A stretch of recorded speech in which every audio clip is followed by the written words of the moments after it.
Hello and welcome to another episode of the Love Conquers podcast, the podcast where you get your weekly dose of, I feel like I'm weird and I'm the only person here, but then everybody else looks really uncomfortable, so maybe we're all weird and strange. Whatever happened to just daily episode? You're almost weekly of Love Conquers. I don't know, just something different this week. It's a new colour every week. I'm impressed. Yeah, You're doing well. It's colour. It's colour. Hey, Maestro, what's new? My name's not Maestro still, but that's okay. So today for... No, not today first, though. What's new? What are we doing? What's first? What have we not ever done before? Don't be dirty. I've got no pants on. I've got no pants on. No, this is the first ever video podcast that we've ever done. So, and to celebrate that, we've decided to invite some very good friends of ours. So if you'd like to introduce them, please, babe. I will take great delight in that. Hello, guys. So for everyone who's joining us today, I would very much like to introduce our friends, Stacey and Justin, all the way from Texas in America. Hooray! Welcome, guys. Welcome to our Love Conquers podcast. How are you doing? Oh, we're super excited to be here. This is our first international event. So I've got to remember that we're doing video recording. I remember I get very visual oriented and I'm going to be throwing arms around and everything. And people are going to be seeing this, right? So I need to just stay chilled. no, don't stay chill. No chill. No I chill. will tell you that, we have a podcast and people love watching us interact more than they love listening to us because they can see all the nonverbal communication between us.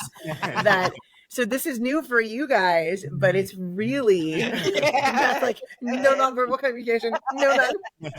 They'll all get to see my dirty eye rolls at him this time. It makes it more authentic. So It makes it more authentic.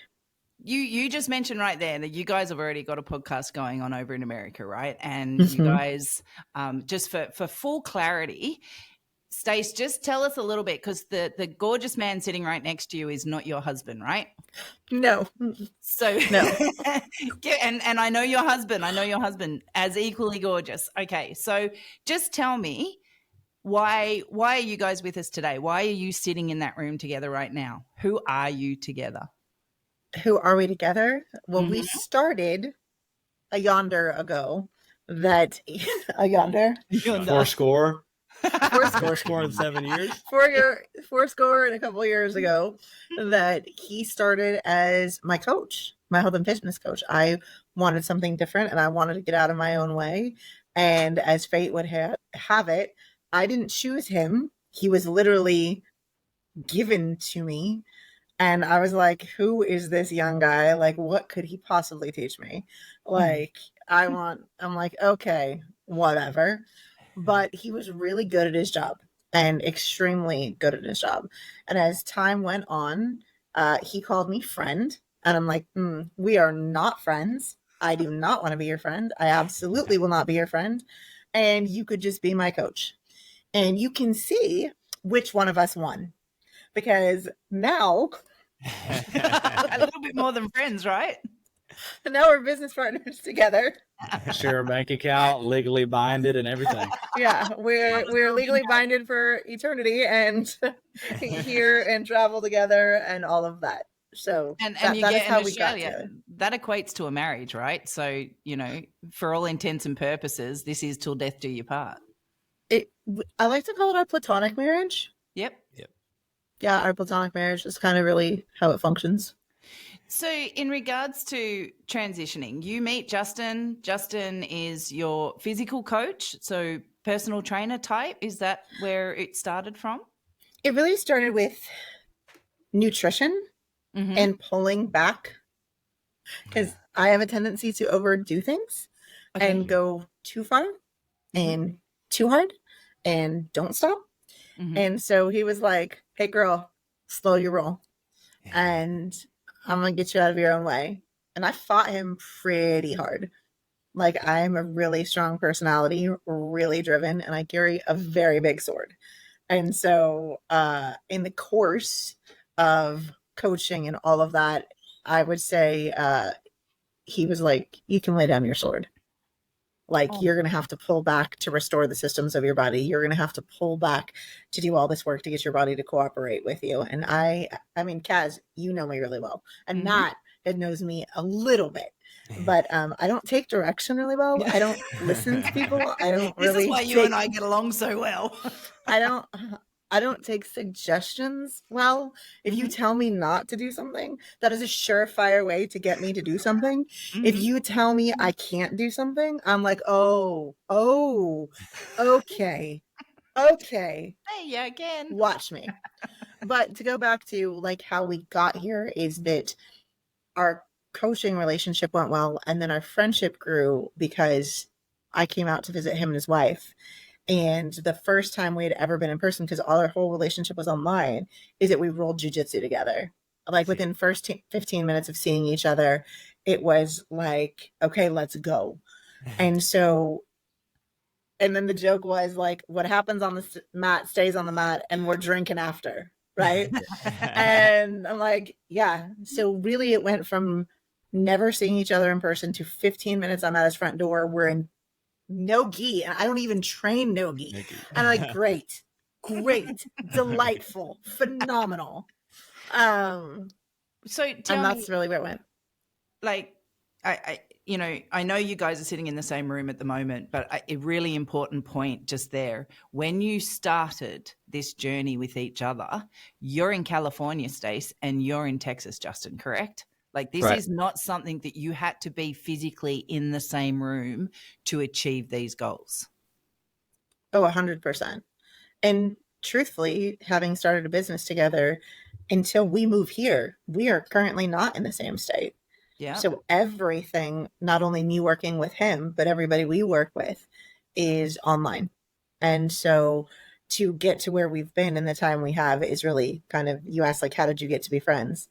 And that's just the foundation of like who we are. We really cultivated a really cool friendship that allows us to do cool things. So Justin, going back to those early days and looking at it from a physical and nutrition kind of component, how comfortable were you doing this remote with Stace? Like, did you already have a clientele base that was remote? Sure. So I started in 2018 really doing online coaching. And mainly via Facebook. So like I was running a Facebook group. I would, that people would check in via like text message or email. It was pretty kind of rudimentary based on what we have now. And then once I evolved through that, starting there and moved into personal training full time in 2019, when we moved to Texas before we had our son, is when I started coaching full time as a personal trainer. And so from there, I kind of had a blended model of I had people in person and I had people online. And then eventually, I want to say maybe a year after COVID or what have you, that I started full-time online because I was able to match the income and so on and so forth. So I've been coaching people online for what's that been? 6 years now, something like that, just about in many capacities. And it's only built since then, but I've had a full-time roster online from probably since 2021 and really never looked back, because what I figured out for myself was, especially once I had a son in 21, was I'm tired of trading my time for money. I only have so much time to trade. And so unless you get more money for the time, then you're kind of hamstrung. And so from there, I was like, okay, well, how does this scale? Well, it looks like it's online. And that's what I started building it toward. Plus, I was like, hey, I'm not going to let anybody tell me what I can and can't do in terms of keeping a job or not keeping a job. And so that's why I was, started coaching people on my own.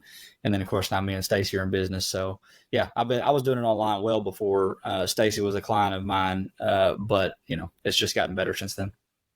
I made everything better. I wouldn't say everything. I made everything better.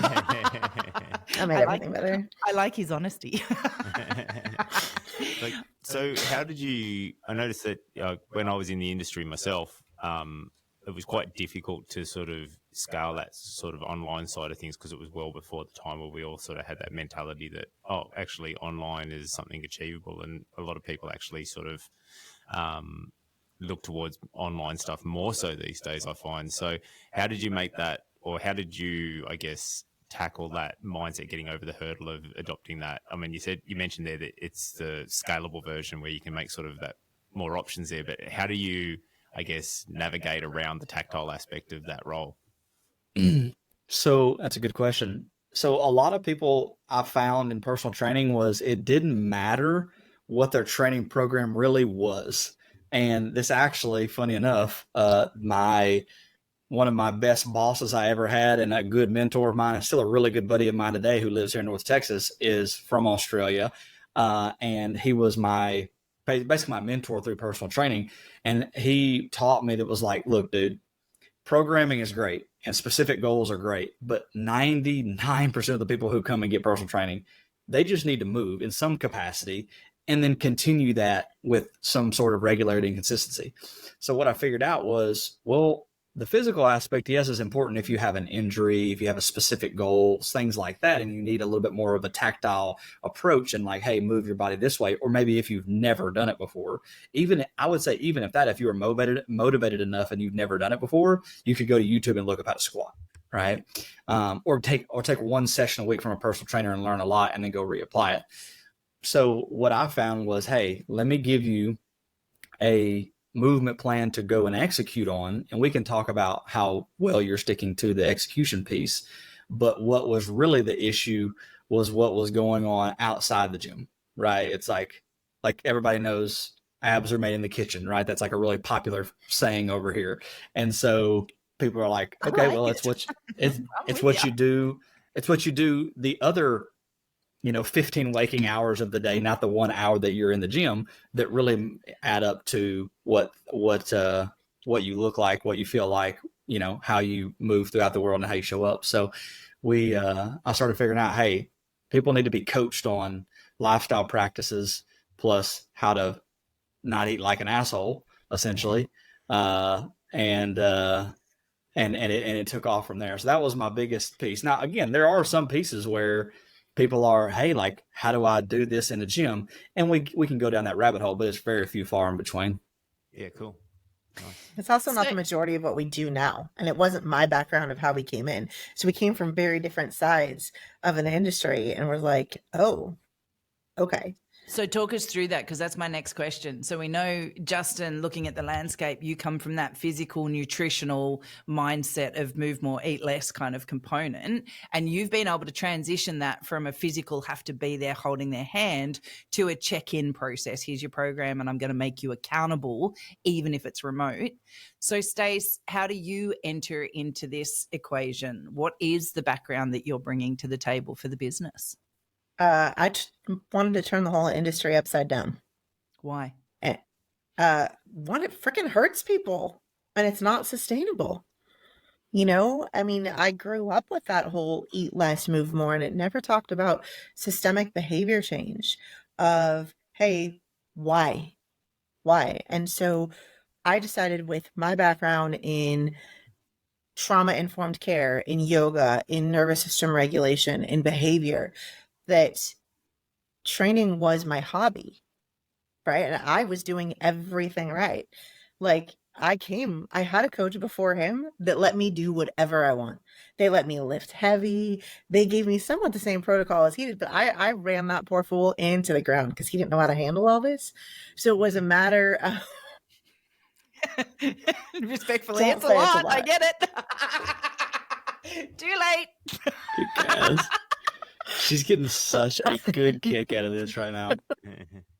It's so much. Okay. It's so much. But it's so so I was like, okay, this is kind of bullshit. Like, the industry sells you on these 30 days, 60 days, 90 days. And I was like, okay, no, actually, if you've been through really challenging circumstances, and I come from a trauma background and trained in that, going, we actually have to regulate a nervous system so people feel safe in their own bodies before we actually talk about what they're putting in their bodies at all. And then if I can create an environment where even just for a moment, somebody feels that their body didn't betray them because of the way it behaved in survival mode. And that's probably the biggest difference is I look at the brain operates in two ways. You know, it's designed for survival and for procreation. The brain does not give a shit about anything else. It wants to keep you alive and it wants you to make more humans. And at the end of the day, that is all it cares about. That's all it cares about. And so all of these things that come from enduring really hard trauma, whether it's emotional or physical or spiritual or relational, the body's like, I need to protect itself. And at some point, the psyche decides to protect itself as well. And so we're not going to see a physical transformation in anybody's body that is long-term, and that's going to be the difference. You can behave for a short time, 30, 60, 90 days. You can modify your behavior, but you're not changing your character or the way your nervous system is wired. And so we see this bounce back of I lost weight and gained weight, and the industry wants quick fixes, but they're actually not changing people's lives. And so we see this, I've lost 100 pounds and I gained it back. And I have more shame and I have more guilt. And even people with amazing physiques, athletes, carry so much guilt and shame and live such a restrictive life because the way they look at themselves from disordered eating or eating disorders, or even the things that culture puts on people, that they're not well, they're not whole. And I was like, I'm done. Yep. And so really, I've been in this industry for 10 years and I started with yoga and a trauma-informed perspective for myself and my family, and then went, oh, I'm not giving my clients everything they need. I didn't have the nutritional background. I didn't have the functional health of how the systems work together, the pieces that he's so well at. And so we became coworkers at another company, and we looked at what each other did well as our friendship grew, and got really curious and went, hold on, together, like, not only are we unstoppable, but we can actually change the conversation in this entire industry to actually help people in an industry that's hurting people. Yep. And that's just, I don't know how to not naturally be a protector. I don't know how to do that. If there's an injustice, I'm like, excuse me, that's going to be a hard no for me. And so not that I'm looking like to piss everybody else off on a Tuesday, but I'll do it if it means somebody not having to walk through the same pain, hardship, or hurt I did, and shorten that gap of collateral damage. And that, what you just said then, that nailed it. And I think it's why I adore you so much, because our whole podcast, Love Conquers, is about saying we've walked 23 years through trials, tribulations, and trauma, and we've come out the other side. Our whole point of doing these episodes is to say, is there something we can give you to avoid some hurdles? Is there something we can give you to help you reassess when you come out through trauma? Because trauma is going to happen, right? You cannot stop humanity causing trauma. You just can't. But when they come out the other side, what are the skills that maybe we've gone through something similar and this is what we've learned from it, and we can hand it over? So you look at that kind of background. Is that how you two sort of started formulating the overall utopia package that you've got going on right now? Utopia package, man. Well, maybe we need to change our marketing. Utopia. Yeah, the Utopia package. That's $1,500 a month for premium consulting. Right there. It will involve Justin shirtless sometimes. Yeah. That's going to be the marketing photo for this episode. Just telling you. Come and listen to these two great. Look at him. Look at the pretty man. Pretty man. Look at the pretty man. I'll put a gi on it just to open up the chest. Yeah. I've been there. Don't look at the sky. I've been in the middle of all that. Yeah. Okay, do these ones. Okay, Stacey. Now you're just bragging. Listen. You know this story, and I'm on a tangent really quick. We were rolling while we were in another state on vacation, and he forgot his rash guard. Okay, so bare chest, and I'm like, okay, this is my best friend. I can do this. No big deal. Okay. Not a big deal. We have some boundaries, but when you're rolling, it's just a different thing. And there's usually this understanding, like I can't compete with him, but I chase him and try, right? He's the bar that I keep chasing to get better from an athlete standpoint. Yep. And so he was in high mount going, go ahead, what do you call it? I want to call it dulce de leche, but it's not dulce de leche. Oh, milk of the father. Yes. Yeah. Oh, Yes. Yeah. Okay, I yes. have no idea what you're all talking about right now, but I've got visuals. Matt, you So know, rude. right? So So rude. he's in high mount. He's literally sitting on my chest, okay? Folds over me. And so his bare, hairy chest is on my face, smothering my nose, his sweat dripping into my mouth, okay? And I'm confident. You had me I'm- right up until the sweat in the mouth. I am confident he shimmied on purpose. I think he was trying to exfoliate my face. Like, he's like, I've got her here. What's she gonna do? She can't get out. So I'm like, why you no shimmy, Jimmy? And made sure. Nice. So I'm just that's curious, money right there. have you ever gone back into a role again where he's not had his rashi on? No, but I paid his ass back. I was like, oh, this is how we're doing this. Great, delightful. I got up, I took his gi, I wiped all of his sweat off of my face. He's like, what are you doing? I'm like, wiping you off of me. And I was like, I'm so done with you. And so then I was like, oh, he wants to play. He wants to play. Well, I'm sorry, these are double D's. I'm gonna freaking get his ass back. So the next time we rolled, like, I took my shot. And I don't even know how you're alive right now, because he would not tap.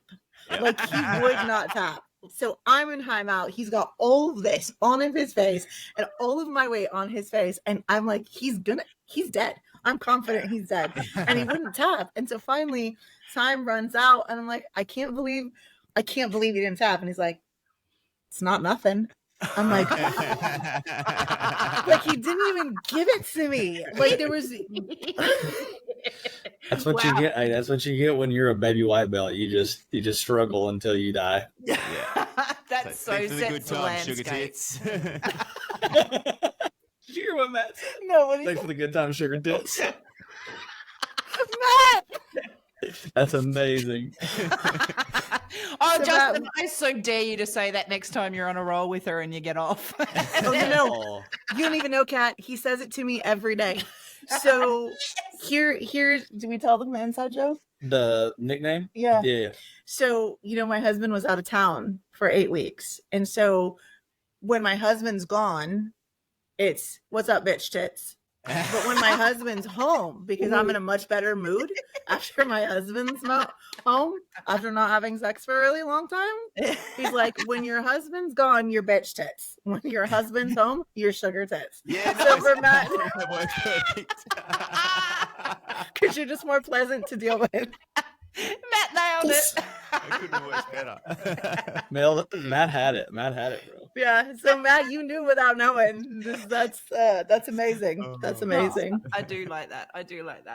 All right, so let's get back to business for a second, because the whole point, the reason why I really wanted to interview you guys is because, Stace, as you know, we've known each other for years, right? So I've watched you bring about and learnt more about what it is you're doing in the industry and love it. Watching you bring Justin into the equation, and then, for me, it really is completing this utopia package, because you're nailing every aspect of what somebody needs to be able to heal physically, mentally, spiritually, within themselves, how they're looking at food, how they're looking at their daily aptitude, how they're talking to themselves. Are they getting up and moving because now they're being held accountable and they're being taught to be held accountable within themselves? And you're right. I don't think in 52 years of being on this planet, I've seen that delivered in such a way in a full package ever. You've had to go, for me, historically, I've had to go and find a trainer, find somebody else who knows about nutrition, find somebody else over there who knows about counseling and therapy and being able to talk, and finding somebody over here who knows about confidence. And so you guys have basically taken all those 5, 6, 7 elements and brought it together. In starting to get to know each other, how did you figure out that this was something that you guys had that was unique to offer? How did you work out? Who had the strength to go, hey, I think we've got something here? Or did you both come to it equally? And were there any reservations in doing this? I would say I'm pretty confident it was my idea. Yeah. I mean, because you got generally the visionary. So it was my idea, and I was watching what he was doing because really he thought, I'm going to just say it, you can correct it, that what I did was mostly bullshit. That it was. Yeah. and a lot do. Like, let's not play that down, because I want listeners to understand there is a real reputation out there for it being fluffy and fruity and blah blah, right? So I don't think Justin's alone in that thought process. So let's sort of he thought I was like mostly bullshit, and we call it woo. Like, so when we first were building our protocol, we called it woo-doo. But there's this woo over here, and we've got science over here. And what people don't realize is that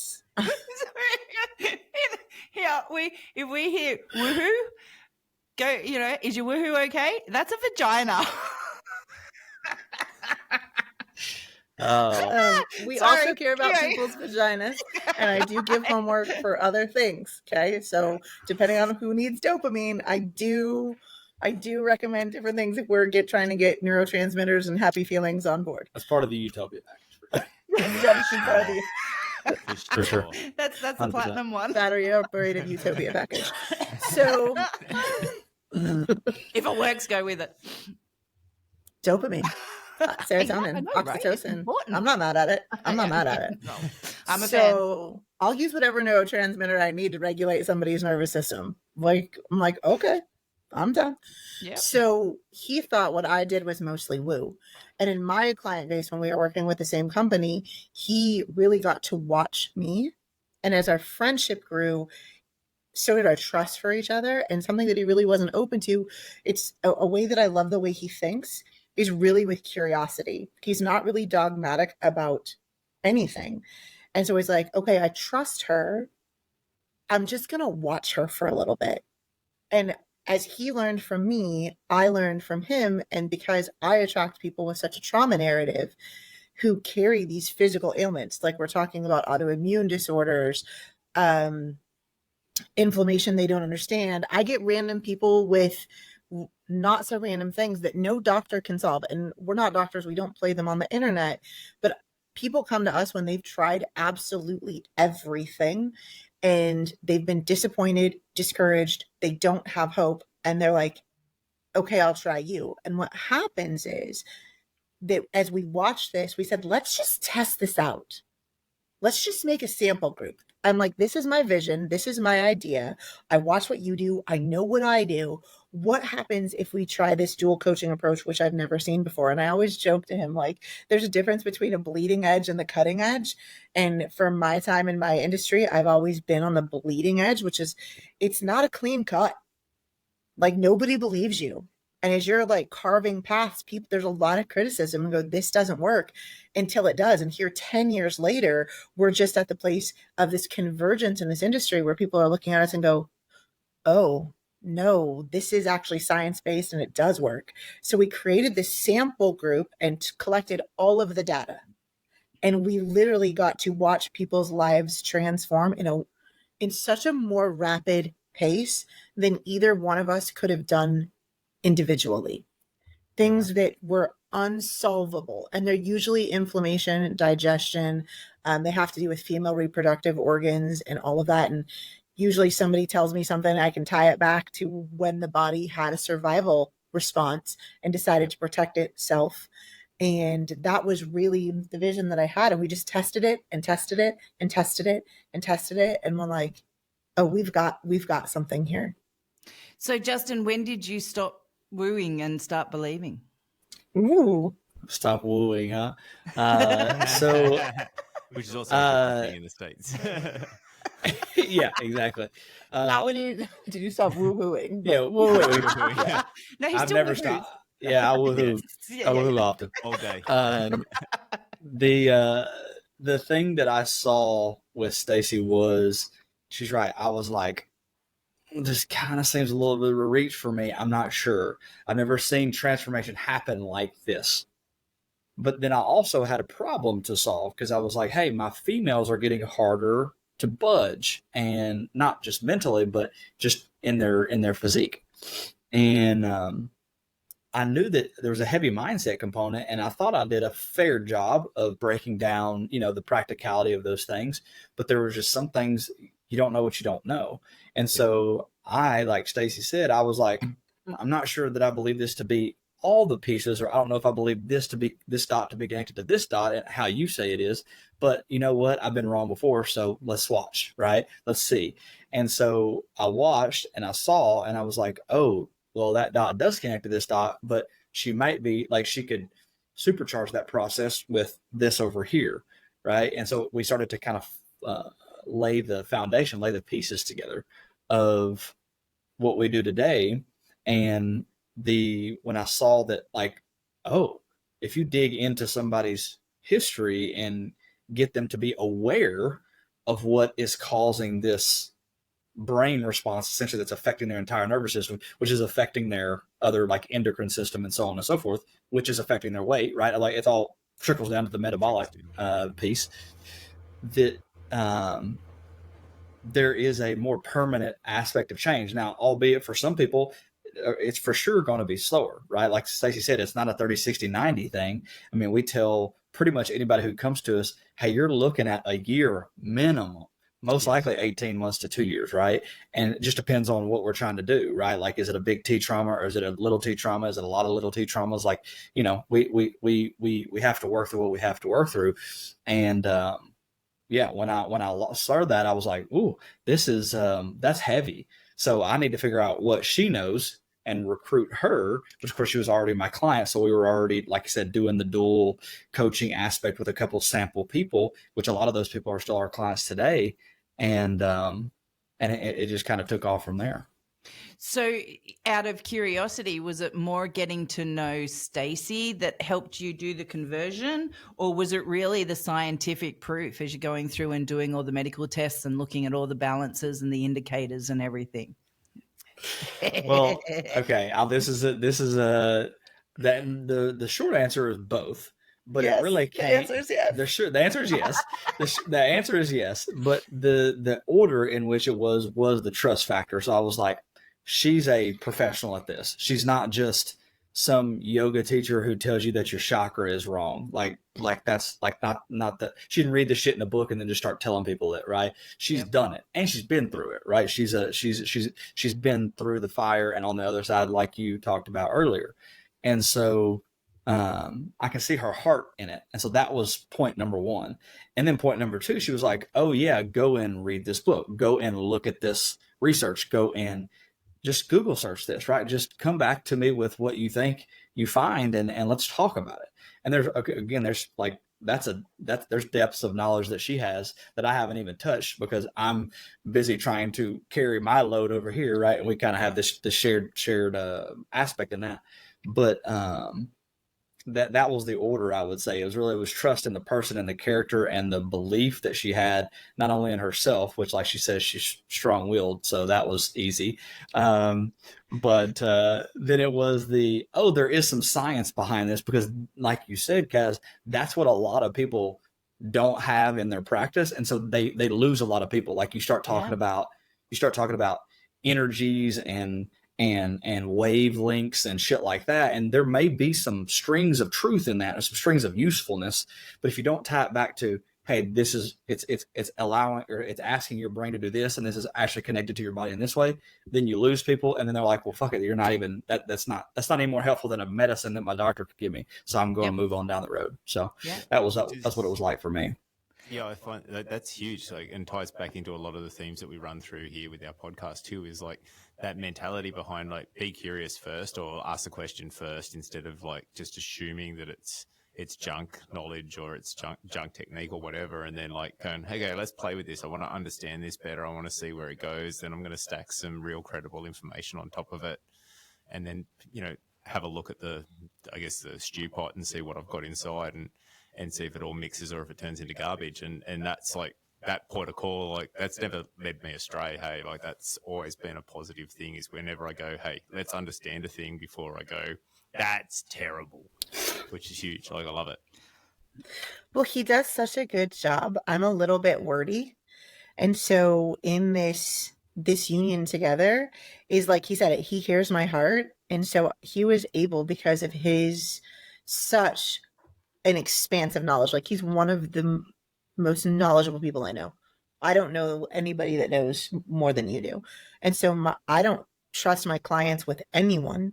Yep. And so I'm like, if I'm going to partner with somebody, it needs to be somebody I trust fully. And he knows so much more than I do, but I had never had anybody be as curious about what I do and how I do it, because I just had everybody fight me in telling me this doesn't work, and they weren't curious. So when you want to like, how did we get here? He has been the only person who was curious to be like, hold on, give her a shot. Yep. Listen. And then the people we've been able to help since it's really been remarkable. Well, I'm really happy that those idiots before him didn't want to listen, because I think together you guys are going to be phenomenal. So, you know, more power to you guys and sucked into them. Okay. So my question, who's more reserved in regards to deciding the business and going all in, boots first, let's jump in and do this? Who was kind of sitting back going, whoa, hang on a minute, let's just do this slowly? And who was bull at a gate, let's just do it now? Stace. I'm going to let Justin answer this question. I know the answer to this, so I can't wait. Justin. Definitely me. Definitely me. I'm the slow play. I'm the indirect approach. I'm the let's take one step at a time, and that way we don't have to backpedal as much. Let's try not to paint ourselves into a corner if we can, which we've had a lot of conversations about recently. But the biggest thing there was I don't like to have to clean things up. So I like to try to do it right the first time. Now I understand mistakes are going to be made. I try to stay open-minded as I can. But yeah, Stacey is definitely if I'm the reserved one, she's definitely the visionary and like, hey, if we break it, we can fix it, but let's just go break it first. Yeah. I'm like, I'm not sure about that. And so it works real well that way. It really is 50-50, isn't it? So you guys come to the table with your own skill sets in regards to subject matter experts in the fields that you've been working in, which is great. But that's not a business. That's skill sets in regards to what you can deliver for people. Now you want to decide that you're going to do a business together, and, you know, joining forces and creating an actual business with longevity and success is a motherfucking trip on its own, right? And it's hard work. How do you guys go in bringing all that together? Because I know you've been on this journey for a little bit now, and you've obviously had some hurdles that you've had to overcome. How do you figure out whose role's doing what in this landscape? Stace. It actually happened really organically. We do a really good job, and it's always going to come down to our friendship and our trust and how well we know each other and how really vulnerable we're willing to be with each other. Can you see my weak spots? So as we decided to do a business, okay, we know that I struggle with organization. Okay, so we are not going to give me tasks that involve any order whatsoever. Okay, so he is in charge. Smiling in the background there, going, Well, what's our phrase? One of us is on time and the other one is organized. Oh, I like it. One of us is on time. One of us is on time and the other one is organized. And so because we didn't just wake up one day and say, hey, we want to do this together. It was a continual trust fall. That's probably a really good way to say that. Trust and verify. Mm-hmm. Of, okay, we know each other's skill sets so well that it's literally organically laid. I'm the more relational one. I'm the one that people want to talk to. I'm the one who usually isn't shirtless on the internet, so people want to talk to me about different things than people want to talk to. People want to talk to him about. We so have to put a photo of you shirtless up. It's mostly like, hey, what's your OnlyFans, right? There's a whole new business stream. That's a different subscription. That's a different subscription. Of course. Yeah, we've got friendship rules. We don't have an OnlyFans. We can get into rules if you want to. So it was really organic, and I mean, it's something that we say to each other all the time, and it's really an anomaly to me because I'm such a behavior science background that I even question my own sanity because we are the exception, not the rule. And I'm like, but that doesn't make sense. In everything I know that I've been trained in years, this shouldn't work the way that it does. And so we actually had a friend of ours just call us out on our shit the other day. And she's like, you two are so afraid of stepping in a landmine that you just throw them yourself. So you have one. Yeah. We know And that we're feeling. like, oh, like why do we do that? Because we've never seen it done this way. And so comes back to that bleeding edge of like, oh, we're carving out a path that hasn't been done before relationally, professionally, in an industry. So it's a lot of raw. So to answer your question is I don't think there's been anything that didn't organically fall into place based on our strengths and weaknesses. So, I mean, everything that you've just described literally can be transversed into a husband and wife relationship too, right? Because everything you've just said is so relatable for Matt and I too on so many levels. And in any decent relationship, and I would think going into this kind of a business specifically, it's not like you're not plumbing, right? You're getting into the nitty gritty of humanity, and that is all relationship based. That is all trust and anxiety and issues and hurt and happy and everything that goes with it. So everybody has a bad day. Justin, how do you identify Stacey's having a bad day, and what do you do? Well, Okay. That was a big okay, I'm so ready to tell this story. I'm so ready to dish this out right now. I've been waiting my whole life to hand this out. Share. Anyway, we actually have a color system. We do have a color system. We have a color system. So we like to keep things pretty practical and pretty simple in how we operate things as we can. And so we decided a long time ago, hey, we're both pretty energetic individuals. Like we really don't have a whole lot of bad days. Our biggest hiccup is if we're both having a bad day. Yep. That's not going to be a good productivity, right? That's just not, things aren't going to get done.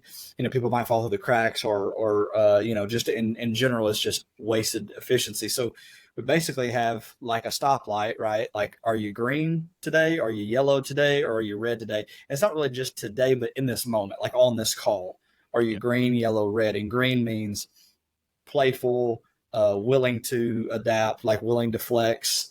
Yellow means, a little less playful, like my energy is a little bit lower. I have a little bit of bandwidth, but not too much. And then red is like, hey, we just got to basically do whatever the business needs to be done, like down to business. I don't really have a whole lot of extracurricular energy for whatever reason, right? Like, didn't sleep well, hard conversations otherwise, or, something of the sort. And so we've kind of color coded it, and we talk about this on our we do an Instagram live every week together where we talk about all ranges of topics. But we talked about this a couple lives ago, where this is a system that we like to just have as a short-term reference to go like, hey, like, what color are you today? Like, you all right? Because one of us might come in like ready to I like to give a lot of jabs at Stacey. I like to fuck with her a lot, right? You take the piss.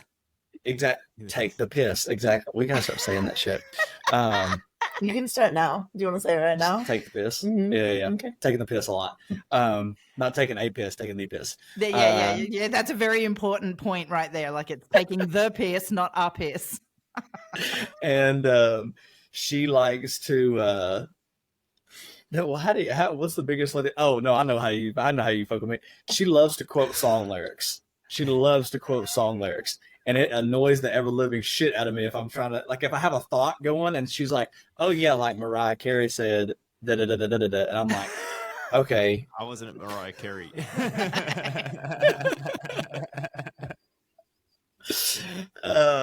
So if she's doing that and I'm red, it's gonna be like, bro, just let's fucking go. Let's do something else. But if she's gonna do that and I'm green, I'm like, all right, like I got you. And so that's how we try to keep from both having this this miscommunication, misunderstanding at the same exact time. It's not perfect, but it works pretty well. Well, because at the end of the day, like, we are friends, and that is the most important thing in our business that gets protected. Like, businesses can come, businesses can go, money can be made, money can be lost, but I still want to be his friend 15, 20 years from now. Yeah. And so that is the reason we work so hard at protecting the friendship, is because, like, that is the most important thing to us in doing business together. Phenomenal foundation too. Like, if you've got clarity around the fact that friendship is more important than anything, then the successes and the falls are equally worked out. If that makes sense, like, they will always be secondary to the friendship. Therefore, if the friendship's strong, you can get through anything. I agree, and that's been the main goal. And I mean, you were one of the people who was really foundational in asking us the questions. Like, you said to me, Stacey, you have done everything to protect your friendship if you fail. Yeah. What have you done when you succeed? How have you protected your friendship for success? And you and I haven't talked, so you don't even know this, but in the last 2 weeks, it was the first time that we actually had to go, oh, this is what she meant. Because how could you possibly know what you don't know yet? And we've had lots of conversations like it was some mystical oracle saying that you gave us. Like, when will we know when we need to protect our friendship from success? Is like something supposed to happen? Like, are we going to know? Like, we don't know. Is like, Kaz going to show up at our house? Like, is there a mirror that speaks to us? Like, I'm so confused right now. And as the business is growing and we're seeing success, I'm like holding my breath going, okay, how do we protect this in success? How do we, and then there was, it was a day that we were off. We were both off. And it's so rare that we're both off that I was like, and we, instead of stopping, because we both could have stopped it. And one of our biggest flaws is that we both care too much. Yep. And in the past, we have stayed too long. And we saw it show up on a day that we were both red. Yep. And we should have just called it and said, it doesn't matter what's on our to-do list today. This is dumb. And I was like, oh, this is what she meant. This is how we have to put guardrails in when the business became a bigger priority than protecting this. Yep. Yeah. So I'm sure we'll see it again, but you don't know what you don't know yet. And it's always in our mind. Like, it's something we talk about actually a lot. Like, is this it? Is this it? Is this the thing she's talking about? Okay, it might be the thing she's talking about. My ears were burning for a reason. I just didn't realize what the reason was. Now I know. I'm in a lot of conversations. Yay!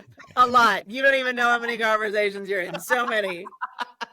I'll take it. It's all good stuff.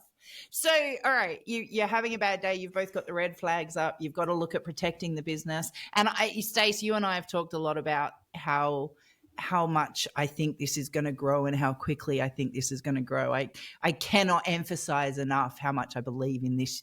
And it's why I call it Utopia, because I just think you've got something so special to offer. What happens? You've got a clientele base and you're back to back. And I understand that there's a level of professionalism that you will adhere to, but you're both in red. What's the working mechanism? You've got a full client sheet and you're both kind of red, maybe yellow red. What's the working mechanism that you guys put in place to support each other to get through that clientele base for the day? Because obviously you always want to give it your all for your clients, and I get that about both of you. So what do you do, Justin, to help her get through it? This is yours. 100%. This is your question. Well, first of all, like I said, we identify the color and try to come to a mutual agreement. Like, hey, this is the way that's necessary to operate today, and that could change after today, or that could change after the next call or whatever, right? So just basically the awareness piece. And then we'll basically just get straight to the nuts and bolts of it. It's like, okay, what's the like 2-3 things we need to get done with this person, right? Like what's the intention here? Because really the color system is, do we have enough time for this like life friendship stuff, or do we just need to do the things that need to be done and move on? Because like you said, there is a load to be kept, and there's only so much bandwidth today to keep it. Mm-hmm. Right. And so that's where in the mechanisms piece, we actually teach this in our cohort, like our coachication group offering that we do, is awareness, intention, and execution in that order. Right. So, hey, let's call it out. It's definitely red. And we're going to do what we got to do today. What's the intention? And let's just go get this shit done. Now, in general, because we have so much respect for each other, we don't take offense to let's go get this shit done. Right. Mm-hmm. Not because I don't want to talk to you, but because I don't want to talk to anybody. I don't want to talk to you. I don't want to talk to the client. I don't want to talk to anybody. I just, I would rather take a nap, or I would rather go do administrative work, which also is, can be mind numbing as well. And so the mechanism there is just, well, really it's garnered in trust and respect.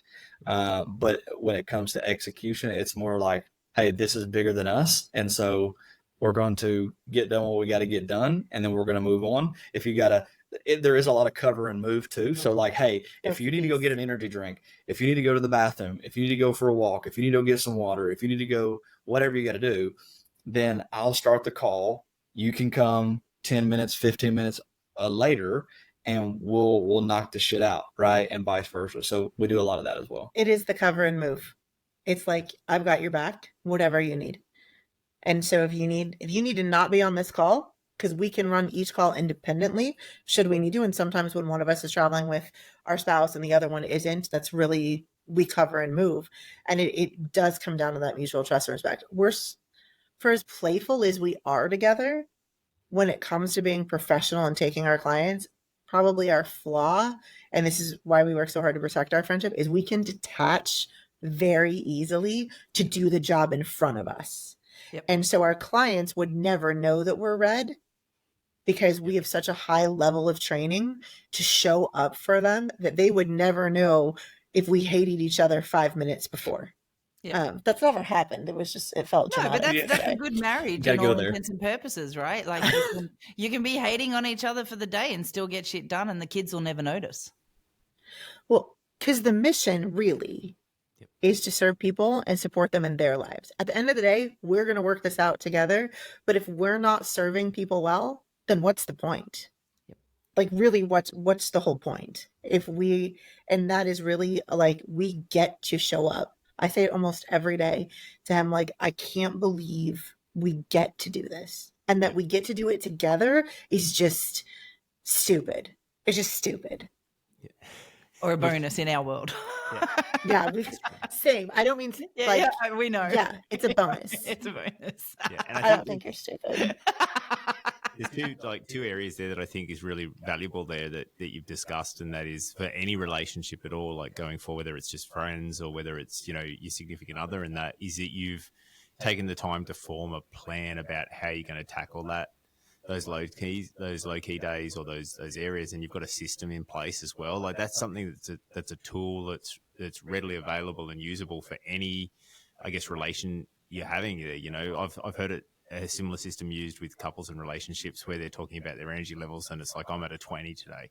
And then if they're both under a score of 60, they'll sit down and make a plan about how they're going to nurture each other through it, as opposed to, all right, now we're just going to shut up and hate each other for 5 minutes. Like it's cool that, you're finding these sort of, capabilities and these sort of, I guess, plans generating but it's across all relationships, and I think that's really, really important that people look at that. And the other aspect there too, that I think is super cool. And one thing that, most people don't necessarily invest enough time or effort into sort of building that is that ability, that callus that says like, oh, this isn't personal, and so much about that, like so much about us getting annoyed or us getting hurt or offended by other people is because we feel like it's personal, we assume it's personal, when 90% of the time people are just going about their day trying not to tread on their own dick, We talk about that a lot, right? And communication being such an important component. One of the big things that Matt and I had to transition through and learn was, is this directed at me? Was that the intent? Because it feels like he meant it like this, but learning to ask as opposed to accuse was such an important transition for us many years ago. I always felt like you meant it like this. And he would say, but that's not how I meant it. Okay, but that's how it felt, but that's not how I meant it. And you'd get in this real stalemate of toing and froing. Changing that just to, hey, did you mean it like this? No, I didn't. Oh, okay, cool, because that's how I took it. Hey, I'm sorry you took it like that. That's not how I meant it. Here's what I was actually trying to convey. And as foofy as it sounds, it's actually a much calmer process, and it did change us significantly. So communication is such an important part of the process, and learning what each language is from the other person, whether it's a business relationship or, married together 23 years type relationship. Those key elements are so important. 100%. So we've talked a lot about, the elements within what you guys are achieving. So what I would like to do, because, if we just stopped here, I don't think people will get a really clear understanding of what this business is. So can we just go down that path for a second?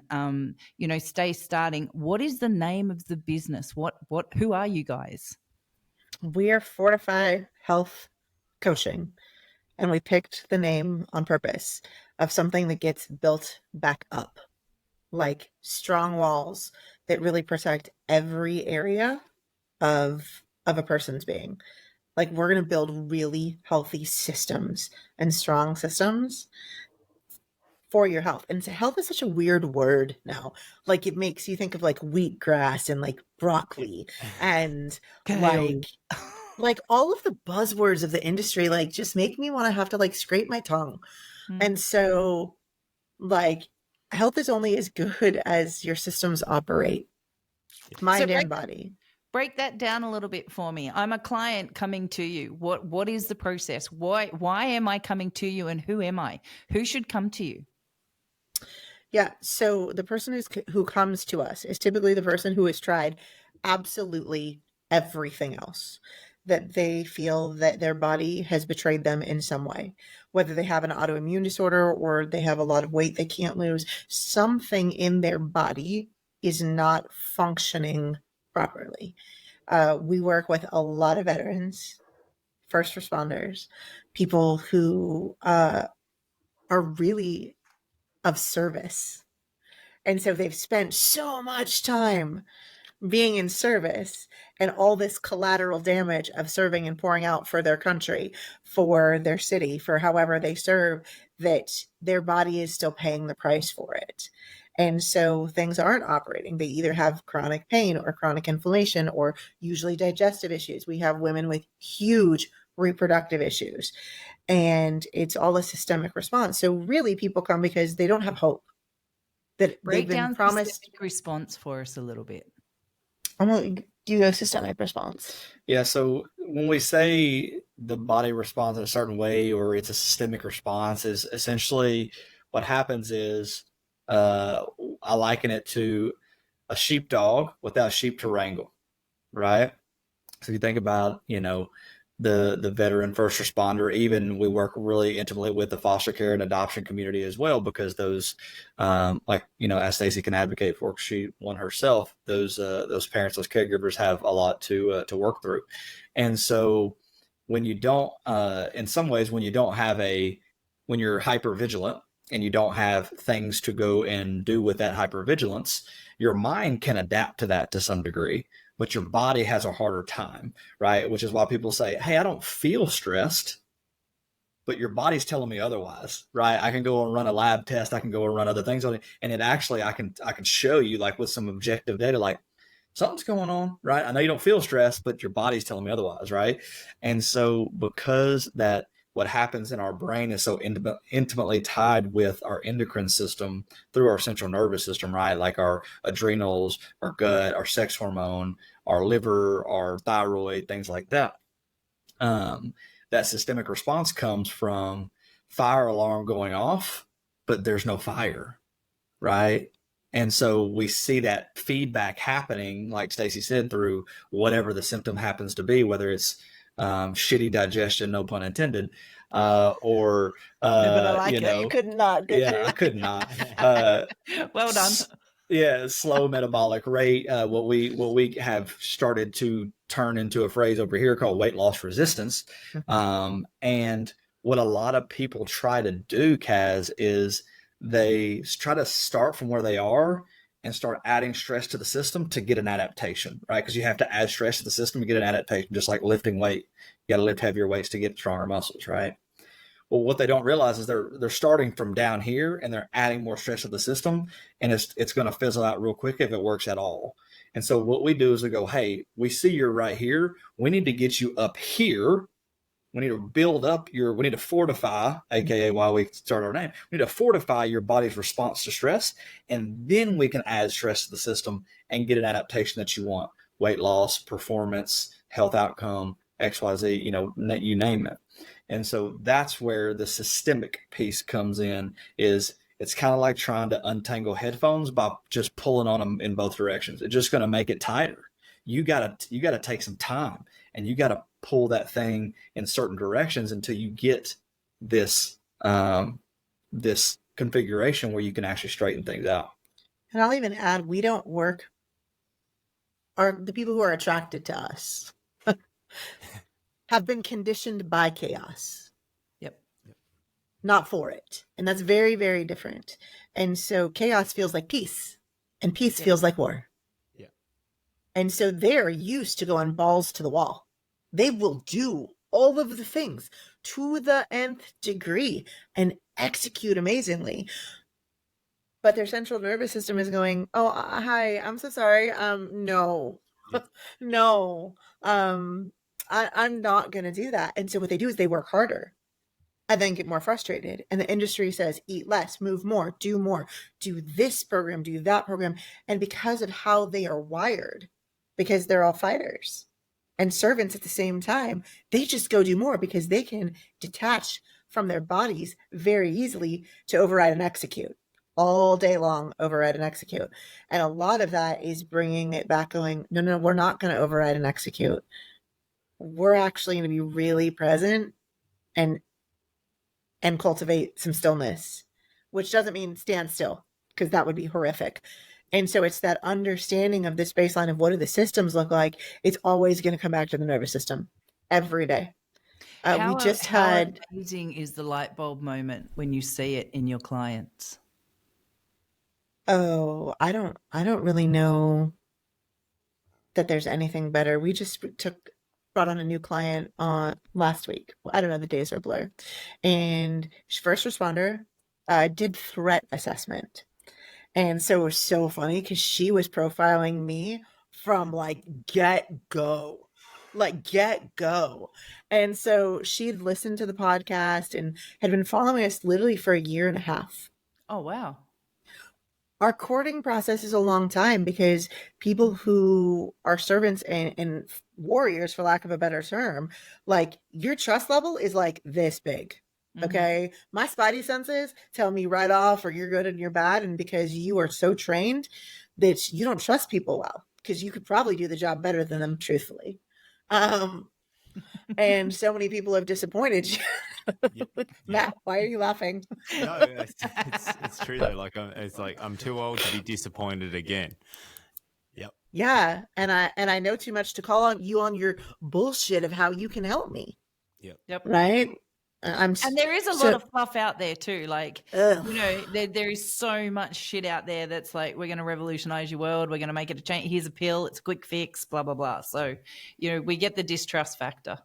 So this client came to us with a rap sheet of a lifetime of professional trauma before we even get into their personal story. And she was profiling me hard. She was like, oh, Stacey, when you say this, you twirl like this. But when you say this, I'm like, oh, I see you.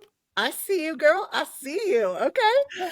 And so in the conversation, you're like, so how do we do this? Is I was explaining the role of the central nervous system and really what my work around is. Like, I take the back roads that nobody knows about to get people to move my way, to have them have some sense of stability in their mind and body. Mm-hmm. And she's like, well, what about emotions impacting the nervous system? And we had a very fun, candid relationship. And I'm like, listen, I could give a shit about your emotions. I don't care about your emotions. And she's like, but why? Because emotions impact the nervous system. I said, hold on. You're looking at this from a threat assessment. You're looking at people's emotions and how their body responds because you're looking at me as a threat. This isn't a chess game. I don't care about your emotions. I care. Like, don't get me wrong, that sounds, but not for my strategic purposes. I'm looking at how does your nervous system respond to a stress stimulus? You're so used to looking at threat assessments. You can't see things from my perspective. And so she's like, well, how does this work? And I said, this is actually going to work well for about 6 months. And in 6 months, we're going to have some friction. And she's like, really? Why? And I said, oh, because you're going to start to sleep better. And you're going to start to feel better in your body and have less inflammation. And that piece that you didn't think was possible, when your mind gets quiet and your body's not at war with you, you're going to question, because it's been your dysfunctional normal for so long, what happens when you lay the rest of it down? Because this level of keyed up has been your baseline. And when it starts to get quiet, that quiet is terrifying. And she's like, and that is why I will work with you, because nobody talks to me. Nobody's ever told me that before. And she's like, I'm in. Yep. That's awesome. But also, there's that level of honesty too, that rawness that says, this is not going to be an easy ride. This is not a quick fix. This is not a quick pill. This is not something that I'm going to transform you in 6 weeks. Like you said, you're 30, you're 60, you're 90. There is that element of honesty that says at the 6-month mark, you may very well tell me to shove it up your ass and you cue it and that's it and see you later. But I'm telling you right now, don't. Mm-hmm.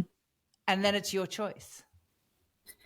And she was so thankful. She's like, you're right. I said, so now when you start to throw boulders, like we throw boulders in our own way just to have some, that you're now aware that you're doing it. And so you won't sabotage your success because chaos felt more like peace.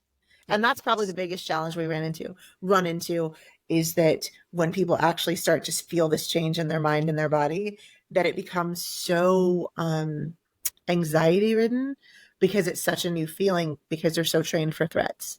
Yep. That if they're not keyed up and they actually experience peace, well, when's the next thing going to happen? Because if I drop my guard, then I can't protect all my people. If I drop my guard, then I can't serve all the people. Yep. And so it's really just stepping down, hypervigilant. We're not going to get your body to respond. Yep. So we got to bring them back to basics. Get back and build the foundation. Functional baseline, whatever that actually means, because it's individual for each person. Yeah. I think that's a really important point there too. You're not just a generic program, right? You're not just throwing out a 12-week thing, come back to me once a week and check in and say how you're going. Talk to me about the individualization of this program. It's super individualized. So with each client we bring in, there is an initial phone call. What do you want? What are your goals? To see if we're a match. Because truthfully, we don't want to work with anybody we don't like or who doesn't like us. We're not the solution for everybody. You could be like, you two kick rocks. Like, you are too silly. You're inappropriate. I don't know how this friendship works. It's not, because what we do is we take really serious things and make them playful and dismantle them, because there's not much that moves me. Like, I take shame and guilt off the table all day long. So do you want to talk about really what the process is? Yeah, it's like from assessment and all that kind of stuff. Yeah. So what we do when we bring people in and they decide that they do want to work with us is we start to go through some assessment processes, right? So a lot of it is questionnaire based, and we can get some initial directions. I liken it to like a needle of a compass, right? So we can get some initial direction with that data first and foremost, right? Obviously, it still comes down to the relational aspect and what we're seeing through the conversation with the person. And when it is necessary, and pretty much all the time it's necessary, we start to order labs for the person, right? So we might get some blood work. We may do some urine testing. We may do some stool testing. Just kind of depends on what issues that the severity and the nature of the issues from a physiological standpoint that we're running into. And that's what we start to tailor the approach more from a functional approach. And that's where we start to tailor the nutrition protocol, right? It to some degree, it turns into an eat this, not that type of thing. But depending on the person's background, like, for example, we have a client who has a history of eating disorder. We can't go down that road because it starts to activate some previously held responses, which is basically, trauma response to food, where we have to be really careful. We kind of have to not tiptoe around it, but we just have to take another avenue. Right? There's always going to be a way. We just have to get the person to believe long enough to see it happen, and that's a big part of our process. So when it comes down to individualization, it's going to be based off a lot of that hard data at the beginning, but at the end of the day, and this is what I tell everybody: lab work, anything that you can see on a sheet, right, or on a screen, a numbers thing, is just numbers on a page until we get to talk to Matt, until we get to talk to Kaz, because what does it matter if I make your fasting blood sugar better if you still feel like shit when you wake up in the morning, or if you can't go to sleep at night, right? Like, I'm still going to base everything off of most things off of what you're telling me your day-to-day experience is. And we're going to blend the objective and the subjective data together. So that's where a lot of the individualization comes is, hey, this person is throwing this at us. Okay, cool. This is how we're going to respond with this. And it may take, unbeknownst to the client, that may put them in there another month, another 2 months, because there's something that is blocking them from compliance, or something that's blocking them from, hey, if we could just tell you to do A, B, C, D, we could probably support this issue in 4 months, 5 months, maybe 6 months. But because we're having to unravel those headphones, like I talked about earlier, that process is not always easy, right? And sometimes it does click. Sometimes it's like, oh shit, I didn't have that level of awareness before, and now I do. And sometimes, like with this client she was referring to earlier, this newer client, was awareness is super high. She knows herself like the back of her hand. However, the solutions are still a mystery to her. And so that's where we come in. And that's what our process generally looks like, from, let's say, first call to 6 months in. It's kind of like a triage, that somebody comes and they have a myriad of symptoms, or they have what they think they want. And usually everybody wants weight loss. Usually that's like, oh, I want to look better by, right? And weight is just a symptom. It's not a moral compass. It's not a sign of failure. It's a system of something that's happening in the body, or coping mechanisms that we've used previously. Like, my body holds on to weight from 15 years of trauma. So right now we are having to reset my entire gut and the way insulin responds in my body for things that I endured for 15 years. I love the fact that you are practicing what you preach. I love the fact that the journey is so public on Instagram under your following, Stace. I love the fact that nothing's hidden, that this works so well for people because you've walked the walk first. It has to. Like, I will be the first person to tell you that social media isn't real. And we try to make it as real as we can with still protecting our families and our relationship and our privacy. Right. Yeah. So we try to give as much of ourselves as we can without also holding the integrity of what's sacred, because not everything is freaking a consumable. Yep. Right. Yeah. We're learning that balance as we go. But the thing that has the most power over you is the thing you don't talk about. Amen to that. And so I'm like, great. I have fought so hard to be seen in this industry because I'm not 155 pounds. Right? I don't look like every other fitness. I mean, you didn't ask for a photo of me shirtless, and thank you, because my husband would be like, please don't put that on the internet. Those are mine. I don't want everybody else to have you. But like, it is the juxtaposition right now of our physiques. That won't always be the case as we're repairing the systems of our body. So people can look at him and like go, okay, I mean, sure. But me, I'm actually more relatable, because I look like everyone else and telling a story without shame. Yep. And so you ask, like, what's the main thing we do is not just restore the way the body works, but remove guilt and shame. And like, okay, why are you scared to tell the story? Yep. Like, I I've love had that. the industry tell me that I'm not fit enough to be in this industry, that I don't look that way. And so I've had to prove myself over and over again. And really, like, without him, we wouldn't be here and I wouldn't be here because nobody would have been able to solve this problem. I would have just kept working harder. Harder. Yep. I needed to not work hard. We needed to go into that. Hey girl, lay down your sword. You don't get to override and execute. There's a really good saying, work smarter, not harder. And it's so true, right? Like, there are better ways. I'm learning. I'm learning.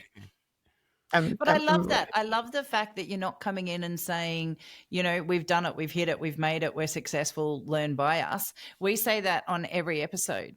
These are our opinions. This is what we've learned thus far, but we still fuck up and get it wrong. We still fight. We still have moments where we forget all the lessons we've learned and feel like we've gone back to scratch one. The benefit and the bonus is that they are so further apart these days than historically what they had been. But I think that the day you say you've learnt it all, you're in the wrong room. There is always something to learn. I think we know less each day that comes. Yeah. The more we learn, I'm like, do we know anything? Again. I feel you. To that point too, is the practitioner is always going to be ahead of the research. Yep. Right. So like, you're not going to, I mean, there are things out there to quote unquote prove a lot of the things that we like, the methods that we use, but there's not something to prove everything that we do. Right. The practitioner is going to be well ahead because research is slow. It takes a lot of money. It takes a lot of participation. It takes a lot of data, collection. And so if that's what the person's looking for, generally people aren't. Generally, like Stacey said at the beginning, people want hope, right? Yeah. People just want to know that, hey, I've seen a lot of people who claim to be professionals, and I've gotten pieces of answers, but I've never been able to actually put it together. And so what does it look like with you guys? And so that's what we work to do is, again, we're not doctors. We don't play one on the internet as physical or mental, certified health professional type of things. But what we do is, hey, we're going to start to take your life and the things that your body is showing us, and we're going to start to create a story, right? And then we're going to take that story and we're going to help you continue to write it, but in a more beneficial way. And so, like you said before, talking about, people going to doctors and not getting answers, it's not because doctors don't know what they're doing. It's because they're really good at fighting fires, but you can't build a house with a fire hose. Yep. Right. They're really good. Like, we can't set bones and we can't cure cancer. Right. And they can stop people from dying and make them better. But that's a sick care industry, not a health care industry. Right. So we focus on, hey, we understand that you're probably okay. You're not hurting necessarily. In some cases you're probably okay by industry standards, but you're not optimal. You're not well, you're not thriving. That's where we want to get you. We want to get you to vitality. And so when the world tells you one thing, we want to help you realize that it doesn't have to be that way. You want people to live and not just exist, right? Right. Okay, I don't want them to just to live. I want them to fucking thrive. Yes. Like, I don't want them to just live. Like, I want their joy to be so full of what they didn't even know it was possible that they can take a breath in and go, I'm so thankful I get to be here. Like, living isn't enough for me. Like, I don't think that if people are just living, then we haven't met the mark. Like, I want people's lives to be transformed on a level that it changes their families, that it changes their legacy, that it changes their communities, that they were able to heal themselves, because we fundamentally don't believe people are broken, nor they need to be fixed. That the more supported you are, the more freedom you have. So we support the systems of the body so that they can have autonomy and freedom. And that freedom is contagious. And that is really more than living. That is full on, I want to thrive. And in my experience, having been in this industry for a while, to give somebody that gift is, I don't know that there's something better. I love that. So tell me, giving that gift, the journey within of your business and working with you guys to get to that utopia, it's not just Americans, right? No, I actually have Australian clients. uh, Worldwide. Because I mean, right now we're in Texas and it's nighttime, and you're in Australia and And it's it's the daytime. morning. It's daytime, and that's how you and I do our conversations. That's why I'm drinking coffee and you're not. Yeah, we're drinking bourbon. Uh, it is legitimately worldwide. Yep. And I already work with an Australian base. And so And I want people to know too, because I ran the stats the other day, and I'm very grateful and very thankful. We have listeners across, I think the stats came in at like 62% is Australia, which is awesome. But then it also registered in America, in Canada, and New Zealand, and Fiji. And so I want everybody to know, like, there is no limit for you guys, right?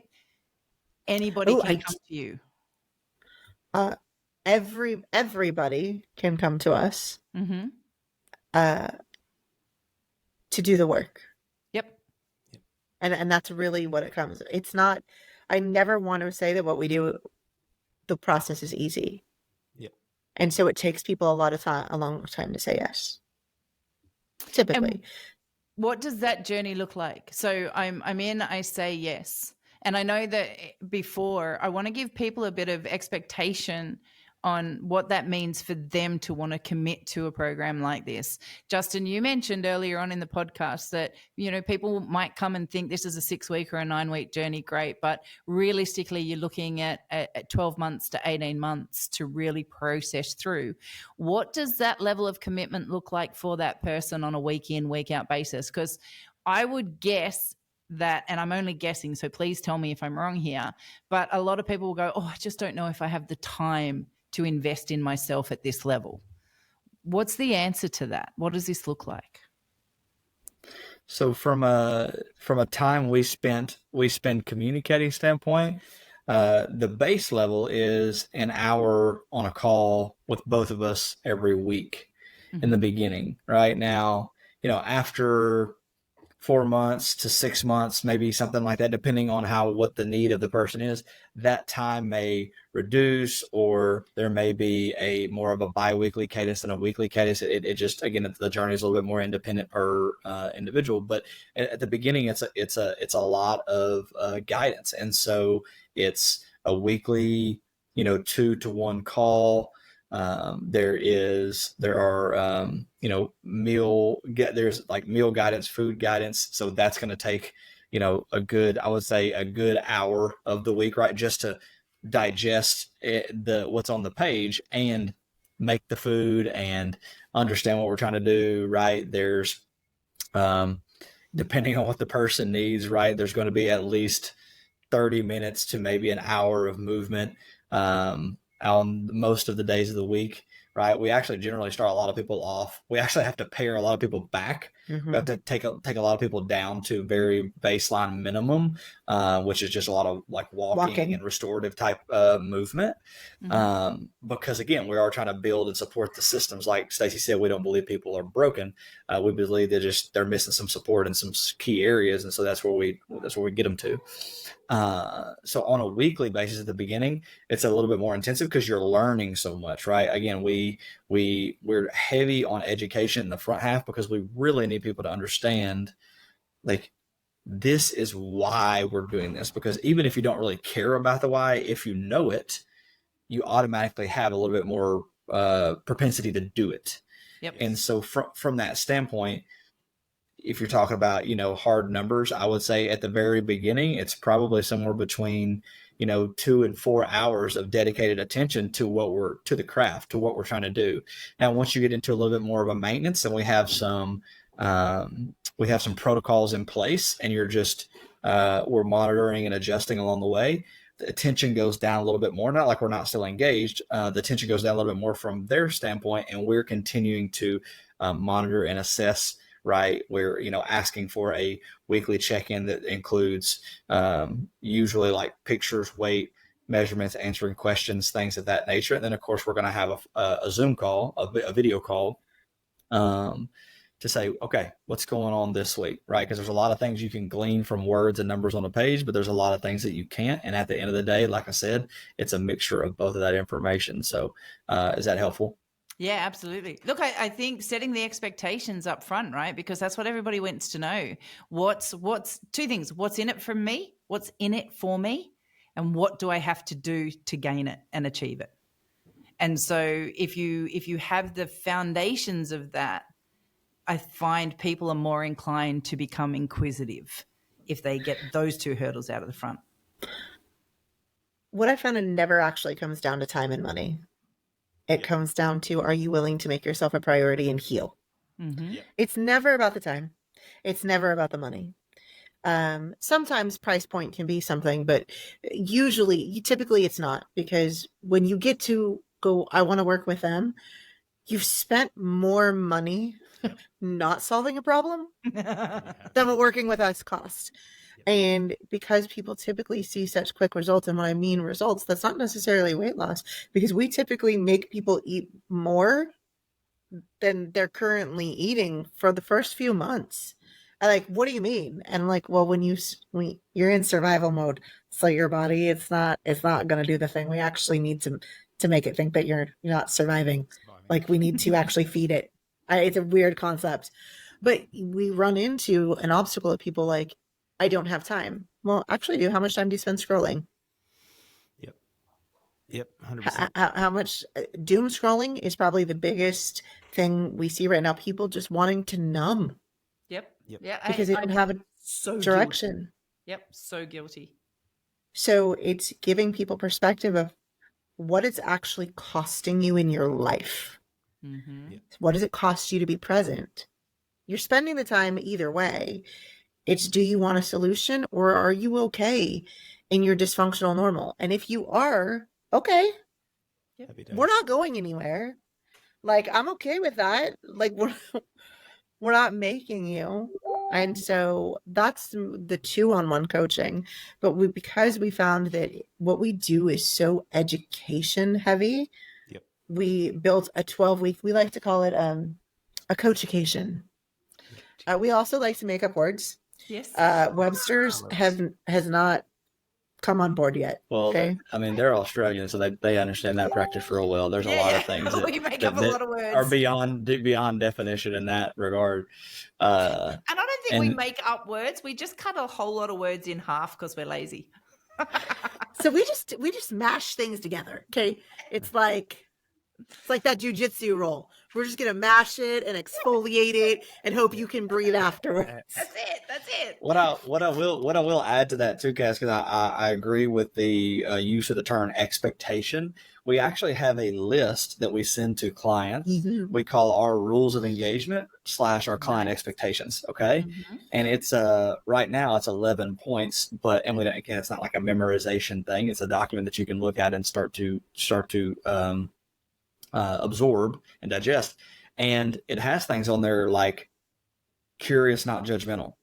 Okay. We expect you to be curious about the process, not judgmental that you suck at whatever the first thing we ask you to do is. Okay. Because that's going to happen. Interesting statement, Kaz. I feel like we just stepped into a puddle. Okay. Moving on to the next one. Break that down a bit for me. Matt, I feel like you have something to say right now. We're going to give you the mic, and Justin and I are just going to sit over here and be cute, okay? Yeah, go for it. Okay, cool. So what we're noticing, and that's perfectly a good statement there, because Karen is going for her purple belt soon in jiu-jitsu. Hell yeah. So the school that we're at now, they have a system where they like to test you for it, and it's a grading, not a test. Yeah. Words matter. And last night I heard Karen for the first time saying that, God damn it, this is fucking insane. I've got to get out of my own fucking head on this shit. And I was like, yeah, you do. Yeah, you do. Like, you're your own enemy in this pathway. There's nothing here you can't achieve. You're just convinced you can't achieve it. Words matter. 100%. So, that's where it's like that mentality behind it. Like, it's just, so interesting. There's some other things on there, like the work works. right? So let's get that out of the way right now. It's going to take work, and it will work. We just have to be patient and prudent, and looking ahead at the process, right? Discipline equals freedom. That's a Jocko thing. That's not original, right? Is, hey, the more rules you follow, the less rules you'll have, just like a little kid, right? There is a courage component to it as well. I was talking to a girlfriend of mine last night who has just started her jiu-jitsu journey, and in age component, she's about 20, 25 years behind me, right? So she's still pretty young, and she didn't want to get on the mats and roll with other people. What are you all laughing about? It's pretty young. I'm an old fart. That's about the age difference between us. Oh, yeah, fair enough. Cool. So you're an old fart. So it was really funny because you have a friend who's new and is 20 years younger, and I'm like, yeah, that's our journey. Sounds familiar. Weird. I don't know anybody like that. Familiar. But I said to her, I was forcefully saying to her, get on the mats, go roll with someone that's not your husband. Like, just get out there and do it. And she did, to her credit. And when she come off, she's like, thank you for pushing me into that. And I said, listen, the thing that you've got to understand, you did more than me. You did better than me. She said, what do you mean? I said, I'm 52. If somebody had have tapped me on the shoulder at 30 and said, hey, push your fear aside right now, there's nothing out there that's going to hurt you, and you're going to benefit from it and you're going to learn from it, I would have wrapped that as a golden egg. I didn't have someone tapping me on the shoulder in my 30s going, you can do this, it's okay. It wasn't the landscape. It wasn't the talk back then. And so at 52 now, those brick walls that you're talking about, mine are solid. And I've really got to hammer through them to try and find that courage and that I'm worthy. I actually can do this. It's a harder journey for me because the landscape is so entrenched over time. And so I said to her, I want you to push now. I'm going to be that person on your shoulder going, no, get your ass out there because you're worthy and you can do it. For me, it's everything that you're offering. It's that ability to believe in myself that I'm worthy of your program to do it. And the belief in knowing that I'm worthy of doing it will then give me the courage to sustain it and to stick with it and to push through, even when you're telling me to eat more and it's not giving me the outcome that I thought I was on this journey with you for initially. And that's super empowered. That's super important. It's that ability to have that self-belief. It's the mindset really that, and we like to call it a continuum because minds are never actually set, of old stories, that when you're telling yourself an old story, you can't write a new one. Yep. And just because it's familiar doesn't make it true. Yep. And so it's a lot of deconditioning of a lifetime of stories and trusting the process that, yes, the work works. Yeah. Yeah. And I'm seeing that. I mean, to Matt's point with the purple belt graduation, jiu-jitsu's never been my passion. It's not been my love. I'm here for my family. This purple belt, this journey, I was talking to one of the rats the other day and I said, I know more about jiu-jitsu in the last 4 months of being with this new school and being tapped on the shoulder, so that the professors or the owners of the school, Grant and Rachel, they came to me and said, we think you're ready to go for your purple belt, but we want you to tell us when you're ready for your purple belt. And that was huge to me, because white, stripes, blue, it's all just been somebody looked at me and went, yeah, I think you're worthy. Here you go, have a belt, which is phenomenal. And that's great that you believe in me, but I have to believe in me. I have to want this for me. I was never going to make it across the line, and I haven't yet, just for clarity, but I was not going to get this just by them saying, we think you're ready, and now go and do the graduation, because I wasn't in my headspace, in the understanding, in the language, in the execution. I was not ready. I would freeze and I would black out and there would be nothing. And so I've had to do that work. I've had to own this journey and go, I'm ready, and full of hurdles and self-doubt and a lot of talking down to myself and a lot of yelling at Matt pounding him on the chest going, this isn't right, this isn't working, why isn't this working? And thank God and bless him for his patience, because, you know, that man is 50% of this journey, let me tell you right now. All right, maybe 65, I'll give you the credit. But for me to get through this next week is only going to happen because 2 people that own that school thought I was worthy of it, but then asked me to prove it. And that's huge. That's handing me a baton that I've never been handed before. So, you know, when I finally get through and I do it and I make it and I am a purple belt in jiu-jitsu, I'll know I've earned it.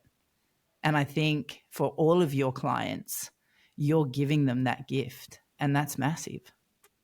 We intentionally curate it. And then something that you said is one of the principles that we give people in this thought continuum, for lack of a better word, is I am the person who, like, Yes. I am the person who keeps the promises that I make to myself.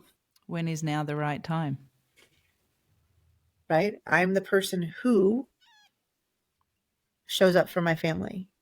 I am the person who, and then the question then becomes, well, what does that person do? But when you tell yourself already that I'm the person who isn't at war with their body, then all of a sudden, magically, for those of you who aren't watching, these are my finger air quotes, your body stops behaving like you're at war with it. Because your body hears everything your mind says. And so when you start to talk to yourself in a different way, like you just said it, when I started to believe that I am worthy, I am the person who's worthy of this purple belt, then all of a sudden, magically, it's not magic. The work works. Yep. It's not magic. It is really like Blood, sweat, and tears. getting out of your own way. Yeah. Mm-hmm. Well, what I like about what you said, Kaz, is you're not you're on the precipice of becoming a purple belt, but you're not a jiu-jitsu person, right? And again, I love you hearing that, because that's a little bit of what has held me up before, is I'm not a jiu-jitsu guy. Like, I look around in the gym sometimes and I'm like, I don't love it like these guys do. These guys eat it up. It felt like you loved it. It felt like you loved it. These guys, these guys and girls eat it up, and they love the community, and I think that's amazing. I just don't connect with it like that. And then, like you said, I do it for my family, and so the only comparison I have to it is I've done a couple of different half Ironmans, and I've done some other endurance events, and I hate endurance activities. I don't like numbing my ass on a bike seat. I don't like running for miles on end. It's not fun to me. However, I understand that you have to become a certain type of person mentally to be able to do something like that. And it's the same, and I love that. I do crave that growth. And so that's the thing that I think about with jiu-jitsu is you're not going to be a jiu-jitsu guy because you're not out here doing it the reason they're doing it, right? You're doing it because it's you doing it. Like, fuck what they are good at or are not good at. What are you good at and not good at? And start to go down that path. Yep. Because that's the thing that's going to really teach you the lesson. Because at the end of the day, you might break, both arms and a leg, and then you for sure as hell can't do jiu-jitsu, at least for some, way, shape, or form. And so what are you left with? Well, you're left with the mentality that jiu-jitsu made you a different type of individual, right? So, I mean, I'd say you're doing pretty damn good for somebody who's not into jiu-jitsu, right? on the precipice of becoming a purple belt. Is like, well, that's pretty fucking badass, right? Because the last time I rolled, it was with the damn professor, because I didn't have a partner, and of course they're a black belt, and it's like a damn gorilla with suction cups on my ass. I'm like, I can't even fucking move. I don't even know what to do, right? And so it's in those moments where I'm like, this is actually pretty comical, right? Like, you thought you were kind of badass until you get a motherfucker who can literally talk to you and have a conversation, and you can't even move, right? And so it's that type of thing. I call our female black belt at the school, Rach, the smiling assassin, because she just goes through a roll with you, and she just, everything about her is just a smile. And how the hell she gets into some of the business, where she ends up, and like, I don't even know how you got there, but you're there and you're smiling up at me. That's just all kinds of fucked. It's like, one day I will be, smiling back one day. But in regards to that journey too, I think so much can be taken from it, right? The day I get my purple belt, and I will get my purple belt, and the day I get it, I got it for me. So all of a sudden now the landscape around jiu-jitsu starts to change a little bit because I'm not just there for my family anymore.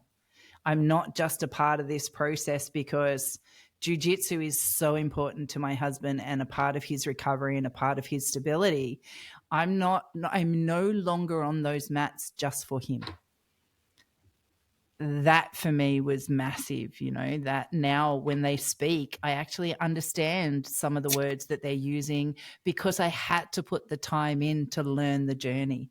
I had to put me first to be able to achieve it. And so there is this thing that says it's okay to be selfish sometimes and put me first in this landscape of that I'm just there for my family. Right now I've pushed my family to the side and I want this for me. That's a huge learning curve. That's not something I am historically good at.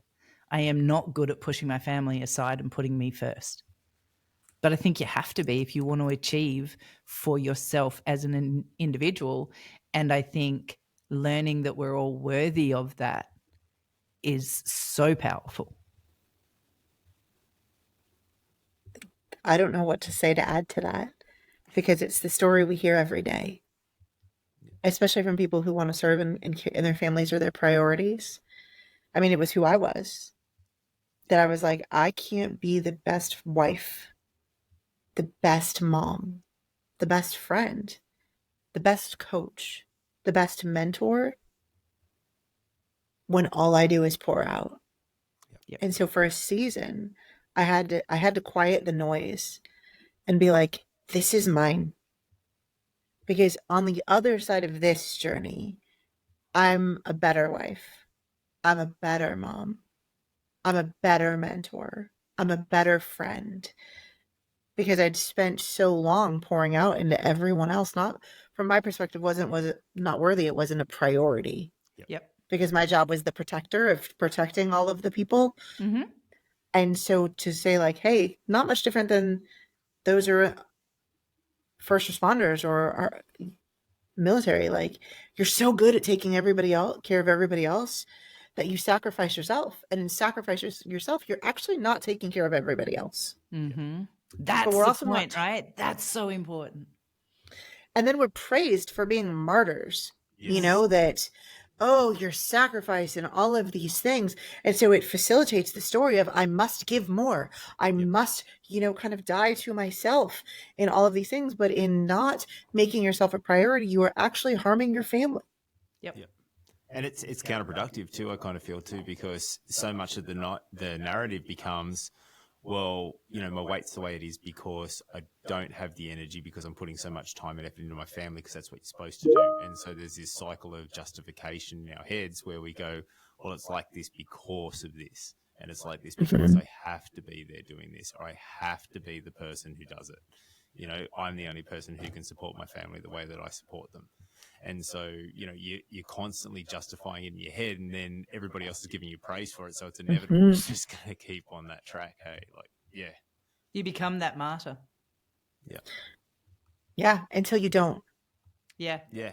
And then you realize like the power that you have in not being that martyr, and you watch your circle change, and you watch your friendships change, and you watch where your personal validation comes from. Yes. Stacey's amazing. Stacey, did all of these things. I'm like, okay, well, I was dying while I was doing it. So thanks. Now I'm not. And now you're going to watch me repair the systems that I didn't serve while being a hero. Yeah. And what level, what sort of, I guess, if you do get any feedback of, the individual who's taking that time to reflect on themselves, to find those little cracks in their psyche or their little, the baggage from trauma and things like that, how often do you get the external resentment towards that person from their cohort or from the people that are around them or their families or whatever? Does that come up, or is that really not a thing? They're that in tune with everything that their families are like, no, this person needs help now. Not with their families. Typically, they're friend groups, yes. Usually, like a wife will come to us and be like, I want to do this. And the husband's like, oh my gosh, you've tried all these things. And then after working with us a little bit, like I literally had a woman sell 5 goats to be able to afford to work with me. Oh, that's awesome. Yeah, That's 5 really goats. cool. I'm over the moon with that because to me, that tells me that she figured she was worthy of it, right? And so she was going to do whatever it could for their family. Yeah. And I'm like, okay, well, nobody's ever sold goats to work with me before. I love this. Okay. But, I'm a fan. and after 6 months of working together, her husband said, you may not stop working with Stacey. I will do whatever is possible because I've seen the difference in you as a person. Yep. So it's never been a spouse that I've seen, and you might have a different story. I've never seen a spouse. I do watch friend group change because there's this codependency when you change your life to make yourself better, that people, you grow together, you grow apart. There's nothing like that. And so that you didn't say, hey, you need to go to jujitsu every day. You just started training jujitsu, and now people are like, oh, you're one of those people. Oh, Tall you- poppy you're- syndrome. yeah. And so what happens is you find out who you're actually in alignment with. And I mean, it's a different podcast. We get to come back again, but like the friendships for reasons, seasons, and lifetimes is not everybody's meant to stay with you forever. Some people need to go. And even in our life, like the last year, Yeah, pretty much here. Yeah.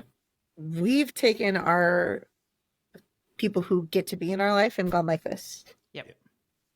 Like, I'm sorry, like our eyes are so clear on our vision and what it is for our families and who we get to serve, that if you're not in alignment with us, and like, I'm sorry, you just can't hang with us right now. Not because we're too cool, but we're so clear. And even like you, our friendship has gotten so much more, and we've known each other for 5 years. And I kind of feel like right now we are just starting to see what our friendship actually is. And I've spent time with Matt, and I've spent time with you. And really in the last 4 months is when I feel in this 5 years that our friendship, like, I'm like, oh, like we knew there was something so special here, but I'm like, no, I want to bring Kaz and Matt in.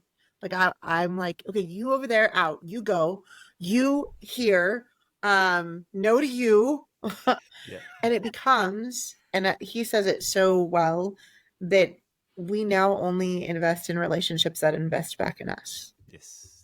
Because people want a lot of things from us. Yep. And unless you are pouring back into us at the level that we are pouring into you, clients are different. I'm talking about interpersonal relationships. Yep. If you want to be in our life, then there has to be this mutuality of same. Yep. It took me so long. You know, I talk about all my lessons that I've had to learn and everything, and I really feel I grew up to being an adult much later in life than most people kind of get there. So, but that journey that you talk about, the give and the take, because I am a giver, that's been my history. That's what I do. That's all I've ever known. Give to burnout, and not realize I've burnt out, and then wonder why, you know. And so it was so important for me because I've been burnt by people who I thought were genuinely in the friendship with me equally. And then I get this kind of slap to the face that goes, oh no, they're just taking. And so, and friends to me are so important. We have such dysfunctional families, the two of us, that we don't rate DNA as family. Like that's to me not what that word means. So when I find somebody who I am so invested in, it's like I get this, you know, I'm on such a sugar high is the best way I can describe it. I'm like, I got a friend, yay! But it was learning that ability to go, I have a friend who actually sees me. And that was the catalyst for change for me. Not just I'm your friend. Because I will say it right now and I'll own it. I think I'm a really good friend. I will be perfectly honest with you throughout our entire friendship. And sometimes I'm too hard with my honesty, but you will be guaranteed it no matter what. But not everybody has been a good friend back. And I've had to learn that and understand that, and that it's okay at that point to walk away. It's okay at that point to just shut down and go, no, not for me today. Thank you. 100%. I think that's really important. And I love the fact that we've crossed that line, because now you're stuck with me. Well, I'm glad that Matt asked that question too, because it's a through line to what you asked him at the beginning. What's changed between what you did in person to what you do online? Yep. And that really comes back to a support system. We can't be your boots on the ground because we're not in your neighborhood. Like you don't come and see us face to face, right? We can't, there's no tactile piece there, right? So we need to ask you, hey, who is your support system? Yeah. Yes. And if it's not strong, we need to look at that. We need to take some time to evaluate that, because this is not easy. And what we're asking you to do is not only an investment in your finances, but it's an investment in your time and your energy. And those are resources that you cannot get back. Mm-hmm. And so if you're going to have people who are going to suck that away from you, it's a non-starter, right? And so we love the phrase, go where you're celebrated, not where you're tolerated. That's that's the thing that we try to live by, because we don't have, truthfully, we don't have time. I don't care how old you are. You don't have the time. There's so many things you could be doing with your life. And so to create that through line from the beginning of the conversation is, who's your boots on the ground? Who's your support system? You got to go and protect that energy, because nobody else is going to protect it for you. And again, you're going to get knocked down. You're going to get knocked down along the way. And that's part of it. And that's why we have, rules of engagement, client expectations, to go like, hey, look, this shit ain't easy, but it's worth it. Yep. Guys, I honestly reckon that we could sit here and talk all day. I really do. I just think you guys are so easy to be around and so easy to talk with. And I can't say it enough. I love what you're doing. I really do. I think you are going to change an industry worldwide. And I've said it from day one, Stace, like we're backing you 100%, because I honestly believe in what you are doing, how you are doing it, and why you are doing it. And so I'm more power to you. I think it's going to change the world. For everyone who is listening and watching, because this is our first video watching, I'm very excited. How do people get in touch with you? Tell us, what are the details? How do they find you? We'll put links up as well, and we'll post it across all the socials and everything like that. But tell us, how do people find you? The easiest way is probably just fortifyhealth.co. .co/Stacey or /Justin. And that'll take you really to our landing page. If you do /Stacey, then it'll take you to mine. Okay. And I'm in a really cute shirt with one shoulder, which the internet seems to love when I show one shoulder. That's what makes the internet go wild, my left shoulder. But is Justin/Justin shirtless? Are you shirtless on there? Oh, he is. It's a side by side. Yeah, it's a transformation picture. Yeah, he's shirtless. So if you want to go to Justin's just so you can have more eye candy because the left shoulder isn't what does it for you, that's fine. Like, I'm not mad at it. You're going to end up talking to me anyway. But if you want more of this, that's fine. That's fine. It's great. Delightful. So fortifyhealth.co/Stacey or /Justin. And on there, it'll say, hey, do you want to join our free community? Which is, we have made an intention personally that our free community has content that is better than other people's paid community. We built a community that we actually pay for. It's not free to us, on purpose. That's not on Facebook. It's on another platform that we wanted to build a table big enough for everybody to sit at. That's awesome. And be seen. And so that's the free community. There's also a landing page for the cohort, which was the co-education. Goodness, language is challenging. And that's our 12-week coaching in a group setting that takes you through not only those rules of engagement, but it's the education piece that gives you an idea of, are you ready to actually work with both of us together? If you're looking like, okay, that you too, okay, yeah, he's pretty, but that one, she's a lot, and I don't want her talking to me because she can see through my soul, and she's going to know all the things that I don't want her to tell her, and she's going to know anyway, and I'm actually scared of getting better because my dysfunctional normal is my favorite. The cohort is 12 weeks, and it's a lower price point as well. It's 12 weeks of education and one call a month with us eachly in together each month to work on some of those goals, to go like, okay, can I take this content and go do this on my own?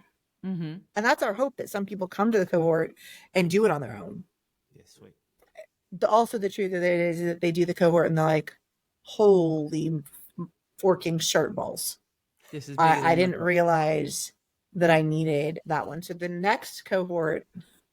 That was such a polite way of doing that. And we all laughed. But which way? The holy coat and shirt balls. That's like, holy fuck.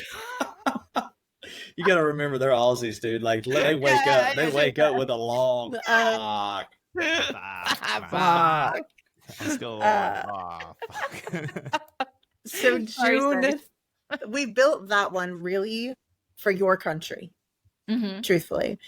So knowing we were doing this, and that I have a client base there, and wanting to co-labor with you guys because our visions are very similar and the people we serve are very similar, that we built this next cohort for Australia. Awesome. And so that would be to go there to the cohort. Mm-hmm. And then there's like, hey, I think you two are cool. I actually want to work with both of you. That's awesome. So good. There's also Instagram too, right? Oh yeah, Justin's shirtless. Yeah, there's a lot of him shirtless. I am Farmer to Fitter, so Farmer TO Fitter FITTER. That's my journey. We didn't talk about origin stories or anything, but I grew up on the farm, grew up in agriculture, and transitioned into the fitness industry. Stacey's is Stacey J Hansen. So if you want to contact us and just talk to us one-on-one, Instagram is the easiest way to do it. Now, if you fill out something on a landing page from those other things, we'll also have, the contact information to be able to get a hold of you there too. So either way is cool with us, but just engage. That's our ask. And you were saying you guys are doing Instagram Live as well, right? So if people wanted to get a feel for you and check you out, they can head over to Instagram, and on the profiles, you've got your live recordings that are there, so they can get a feel for 100%. You too. Yeah. And the podcast is linked too. And I think that that's the way that people actually get to know us best as they listen to yours, is like, okay, who are these two Americans really? This is delightful. They have no accents. Well, he does. But we don't have the accents. He still does. And so that's where, if you want to get to know us, because that trust piece is so important, and we have an understanding of what we do is really in a trust-based relationship. Yep. In our coaching, it's based on a trust-based relationship, integration kind of speak of take the time. Because I don't doubt that people hearing this are curious and like, but is it real? Yes. Like, okay, great. You're friends with Kaz and Matt and you do jiu-jitsu. You're just like everybody else. That if you want to hear our origin friendship story and like how this actually works, that's all there too. Yeah. It's called I Heard You When You Said is the name of the podcast. Nice. I Heard You When You Said. And if you have anybody that listens in Africa, we really need our listenership to grow to Africa, because of all the stats of every country, we have some percentage in every country. We have no downloads in Africa. So Africa, come on. That's hilarious, because we've got downloads in Africa. So look at you. Let's go. Let's go. Getting what you want. Holy moly. I think when I looked at the stats the other week, it was like 2%. But you know what? There's somebody over there listening to us. So. We're getting it. We're getting it. I hope they write us. And like, I'm listening to you from wherever the hell Africa. But I want them to say, I heard you on Love Conquers, okay? That's why they've got to say they came from Love Conquers. Oh my gosh, awesome. Justin. All right, guys, so we're going to wrap it up, but there is something that we do at the end of every single podcast we have, and that is we talk about hope. And hope for me, as tattooed on my arm and my mantra that I live by, is helping one person every day.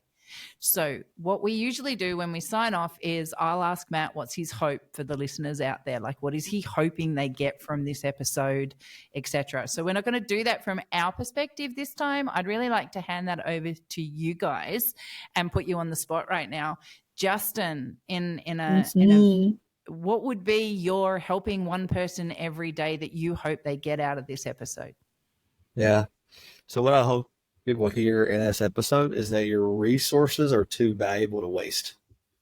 That you need it is. I don't like declarative statements all that much. I'm a pretty cautious person, but you need to take stock of where your energy is going, where your time is going, and where your money is going, and put it in the places that are going to help you grow. I hope that essence of that came through in this conversation. And yeah, we can help you get there. If we're not the thing, that's okay too.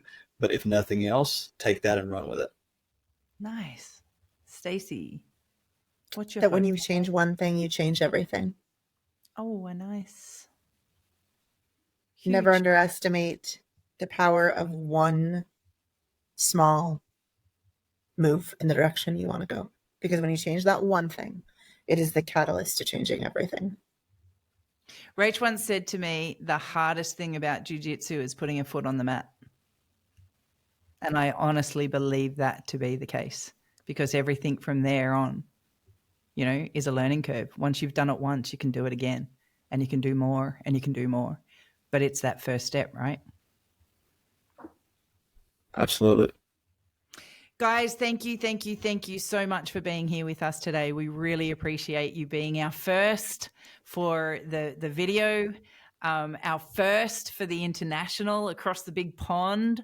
So you're all our firsts. Well, not all our firsts, but First enough. In all the places that matter. In all the places that matter. Very much so. So thank you for being with us. For everybody out there listening, if you've got any questions, if you'd like any further information, please don't hesitate to reach out to us. If there's anything else that you would like to hear from us, again, please don't hesitate to reach out to us and let us know.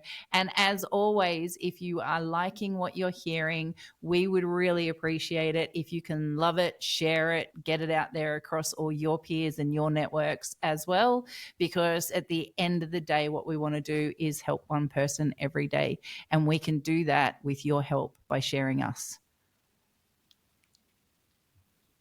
Matt, I love you. Fucking love you. Thanks, Matt, guys. I love you too. I love you. Love you, Justin. Kaz, I love you too. I love I everybody. love you too. It's a group hug. It's a Yeah, group. dog. It's a group hug. All right, guys. Thank you so much for being with us here Thank you, today. We guys. really appreciate it. Thank you. We're done. Done. Well, thank you.